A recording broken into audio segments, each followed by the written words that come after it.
Well,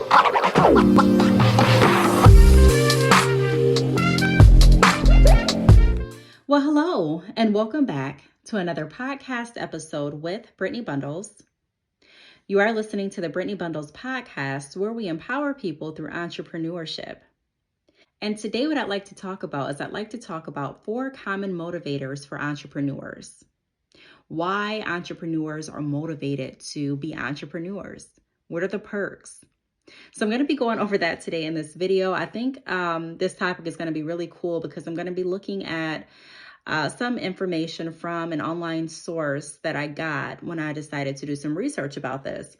Because the truth is, we all have different reasons and motivators as to why we do everything, right? So there may be someone that's going to school because they enjoy the interaction with their peers, and someone else may go to school because they're really focused on learning this specific subject, and someone else may go to school because they want to get out of the house, right? So just as an analogy, everyone has a different reason as to why they do certain things. So by no means am I saying that these are only, the only motivators that there are as far as what a lot of entrepreneurs are driven to entrepreneurship for. But I do think that it's an interesting topic because the 4 motivators that I found online are pretty much, I would say, accurate for a lot of entrepreneurs that I've worked with via consultations and my mentoring program, and also me personally. So if you want to know what those motivators are, what motivators I found online and that I resonate with, be sure to stay tuned. Go ahead and share the podcast on your social media, share it with a family member or friend, or turn the podcast on when you're riding in the car with someone. Let's spread the news. Like I mentioned in so many podcast episodes, sharing the podcast does not only help this podcast get exposure, but it also helps to promote the entrepreneurs and the businesses, products, services that have been featured. So let's do our part with growing this entrepreneurial community. I am going to give you a moment to do that, and I'll be back in just a moment. All right, so I am back, and today we're talking about 4 common motivators that tie entrepreneurs to entrepreneurship. Okay, so I did get some of this information that I'm going to be going over in today's podcast from a website, blogs.ubc.ca. So, first thing that I want to go over is control. Okay, so when I initially read control, I'm like, did I get into entrepreneurship for control? And I kept thinking to myself, that is a perk, that is a perk. And not to necessarily control everything in regards to entrepreneurship, because there are a lot of factors, variables that I don't control. I don't control someone's final say-so as far as if they're going to purchase a product of mine or a service. I don't control how much money I'm going to make. Now, I can do different things and put different action plans and steps into place to set my business up to be the best it can be financially. However, at the end of the day, I don't have a say-so on how much I make at the end of the year. If I did, I would say, okay, this year I'm making $1 million. That's going to happen, right? So there are some variables that I don't control. I don't control who's going to see a certain ad on Google first. I don't have that type of control. However, when I looked on the website to get a more in-depth idea about, what others are feeling about control and why that's one of the main motivators in entrepreneurship, they went over things like having the final word on important decisions with your business and how to develop and shape your business and to be the ultimate boss where you don't have to report to anyone. So some of those things are definitely perks with entrepreneurship. I'm going to touch on the first point of having the final word on important decisions with my business. This is something that I truly enjoy. I've been in corporate America for years, and there would be times that I would have different ideas and I would want to do different things to make my job either more efficient, to help my customers in another way that I saw beneficial, or to maybe even change a process that we were doing that I felt was outdated. And I would be told on more than one occasion, Brittney, hey, I appreciate it, but we're not here to reinvent the wheel. Meaning, yeah, I appreciate you taking the time to think about other processes, but hey, I just want you to do what it is I hired you to do. Okay, not to think of any other processes or not to think of any other more efficient ways for you to do your job. Just do what it is you were hired to do. And so, although I can understand that because I respect business in every aspect. So if I get hired to do a certain job and that person that I'm working for is saying, hey, I don't want you to go above and beyond this. This is just what I want you to do. This is the border of your job. I can respect that, but I can also want more for myself. And that's what I wanted. I wanted to be able to use more of my creativity. I wanted to be able to use more of my skill set. I wanted to use more of the gifts that God blessed me with to help others. And I wanted to find a way where I could live off of that because I wanted to spend a lot of my time doing what it is I love doing. So if you think about it, if you are living life and you know there are things that cost money, you know, it's inevitable you're going to spend money. You can't get around that. So if I'm going to need to spend money, then obviously I'm going to need to make money, right?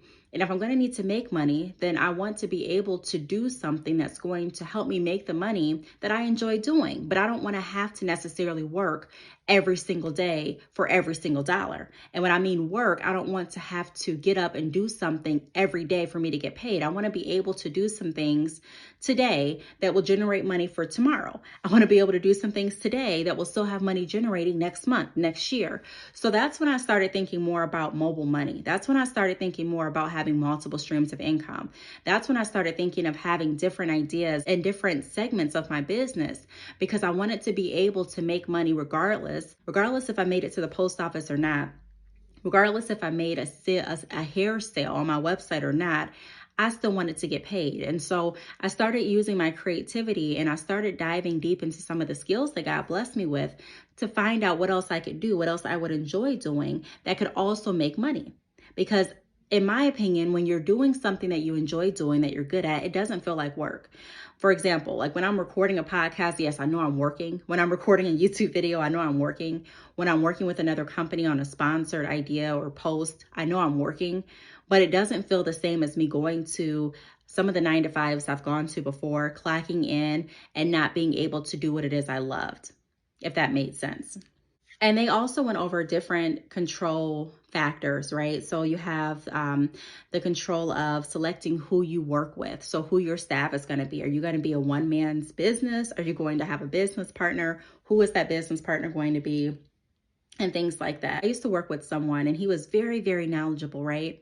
And I used to think, wow, like he must feel very secure in his place of employment because one of the things that I used to struggle with when I had a 9-to-5 was the idea that I was replaceable. So if I didn't meet my sales quotas, or if I missed more than 3 days, or if I was tardy more than 2 days, I would be nervous that my job was going to be taken from me. So there would be some times where my family or friends wanted to go someplace and maybe they wanted to go on a trip overnight or buy something. And I would be hesitant because I'm thinking, can I spend this? Because if I spend this and I get fired tomorrow, will I have enough with that last check that's coming to pay all of my bills until I found something else?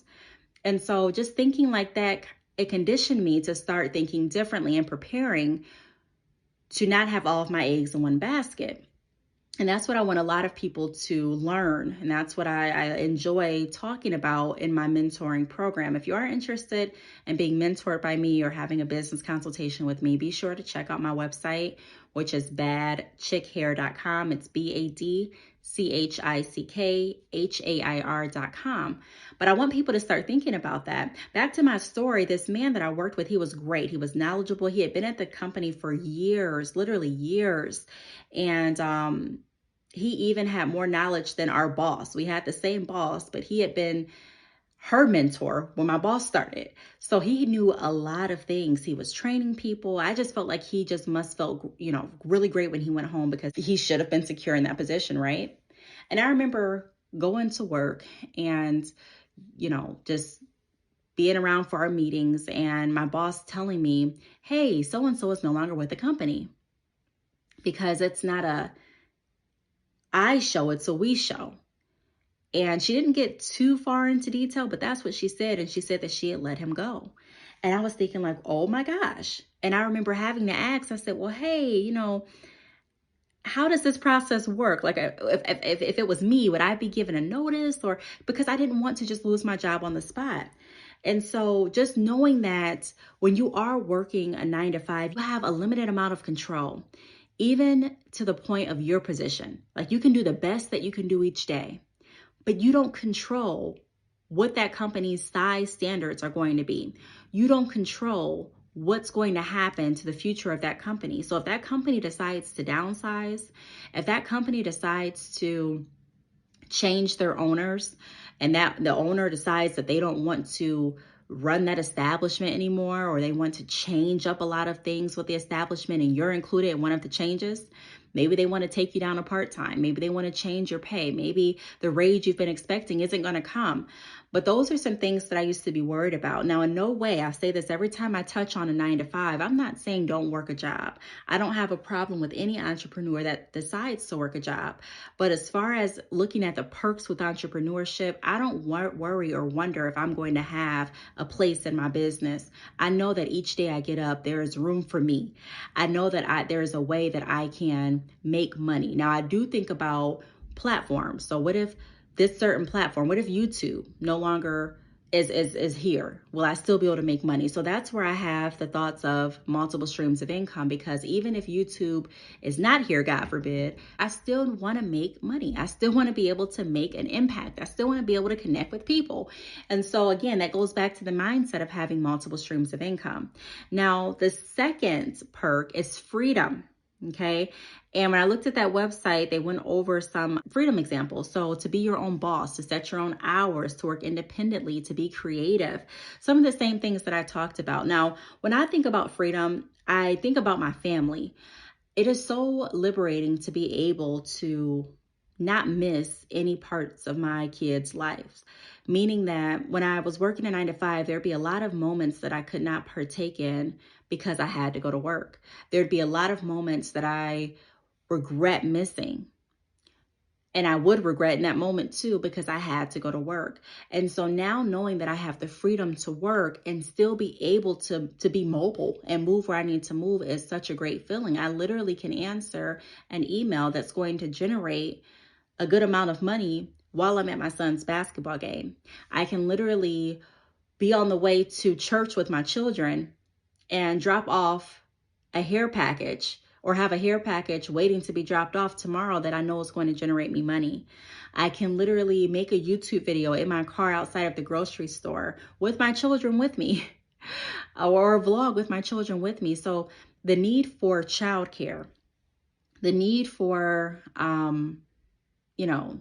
someone to be there to watch my children, it kind of dwindled away. Now, I'm not saying that there's not times that I don't need time by myself to handle business. I'm not saying that, but I am saying that I do appreciate and I'm grateful for the freedom of me being able to set my own hours and do what it is I need to do in order to not only be my own boss, quote unquote, not only be an entrepreneur, quote unquote, but to also be a mother and to also be active in my friends and family's lives.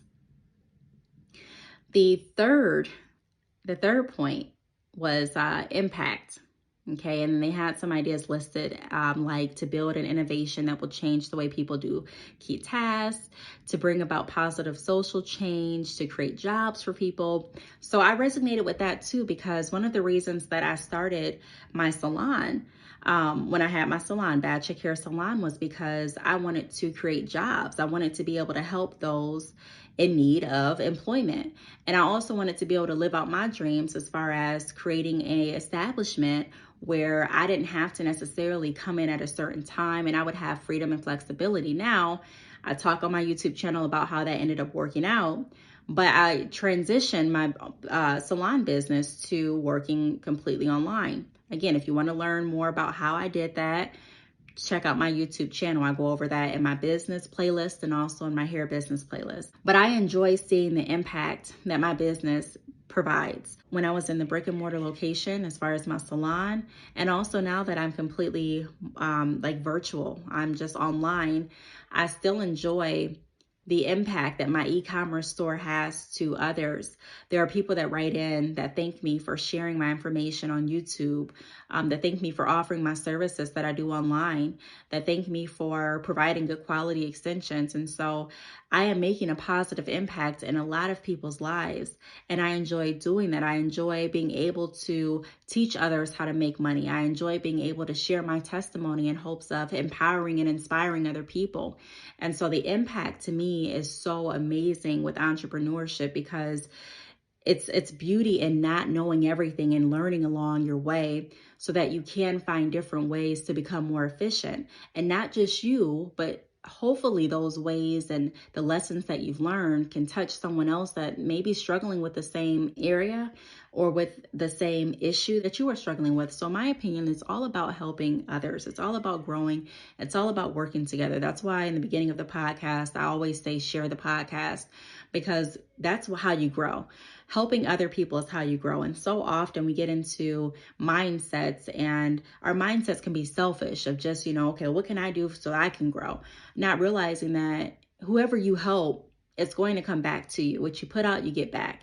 And so I've seen people that have been so stingy with helping people, like they just don't want to help at all. And I've seen them stay stagnant, like not grow at all. And so it really takes someone that's genuine with a good heart. Now, I'm not saying you have to give all of your knowledge away for free. I'm not saying that at all. So in my opinion, it's all about helping others. It's all about growing. It's all about each and every one of us becoming our best selves, and not just becoming our best selves for the benefit of saying, hey, we're better, but also for the ability to reach back and help those that are wanting to become their best selves as well. The next key point, this is the last one that was listed, is wealth. So some of the examples included to accumulate money over, your lifetime, to never have to worry about having enough money to be able to buy what you want when you want it, to have a fancy house and things like that. Now, I do want to speak on a couple of different points there. With entrepreneurship, I can say that one of the common myths is that you're going to become rich overnight or rich in the matter of a few years. And although everyone has their different definition of what rich is, and everyone has their different aspiration of how much they want to make with their business or what they expect to make, I do want to be rational and I want to be realistic and let people know that just because you start a business does not guarantee you a key to the millionaire lifestyle. It does not guarantee you a fancy house. Now, these are things that you can work towards, but what people find out a lot of times with jumping into entrepreneurship is that they had a false expectation.